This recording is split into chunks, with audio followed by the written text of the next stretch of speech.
வணக்கம். சென்னை திருவிக நகர் இரட்டை கொலை வழக்கில் தீவிர விசாரணை. மோப்பநாய் கார்லோஸ் உதவியுடன் தேடுதல் வேட்டை. சென்னையின் திருவிக நகர் பகுதியில் நடைபெற்ற மனைவி மகள் கொலை சம்பவம் தொடர்பாக போலீசார் தீவிர விசாரணையை மேற்கொண்டுள்ளனர். இந்த கொடூர சம்பவம் தேவகி அம்மாள் தெரு வெற்றி நகர் பகுதியில் பெரும் அதிர்ச்சியை ஏற்படுத்தியுள்ளது. சம்பவ இடத்திற்கு விரைந்த போலீசார் சான்றுகளை சேகரிக்கும் பணியில் ஈடுபட்டதுடன் குற்றவாளியை கண்டுபிடிக்க மோப்பநாய் கார்லோஸ் உதவியையும் பயன்படுத்தினர். சம்பவ இடத்திலிருந்து வாசனை தடயங்களை பிடித்த கார்லோஸ் சில தூரம் வரை சென்று விசாரணைக்கு முக்கிய வழிகாட்டுதலை வழங்கியதாக கூறப்படுகிறது.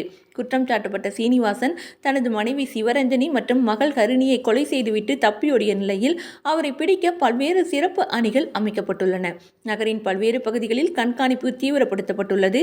மேலும் அருகிலுள்ள சிசிடிவி கேமரா காட்சிகளும் ஆய்வு செய்யப்படுகிறது. சந்தேக நபர் தப்பிச் சென்ற பாதைகள் குறித்து தகவல் திரட்டப்பட்டு வருகிறது. போலீஸ் விசாரணையில் சீனிவாசன் கடந்த ஒரு ஆண்டாக கீழ்ப்பாக்கம் அரசு மருத்துவமனையில் மனநல சிகிச்சை பெற்று வந்தது தெரியவந்துள்ளது. இதனால் அவரது மனநிலை மற்றும் சம்பவத்திற்கான காரணங்கள் குறித்து மருத்துவ மற்றும் உளவியல் கோணத்திலும் விசாரணை மேற்கொள்ளப்படுகிறது.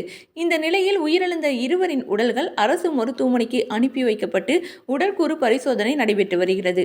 சம்பவம் தொடர்பாக வழக்கு பதிவு செய்யப்பட்டு குற்றவாளியை விரைவில் கைது செய்ய போலீசார் தீவிர தேடுதல் வேட்டையில் ஈடுபட்டிருக்கிறார்கள்.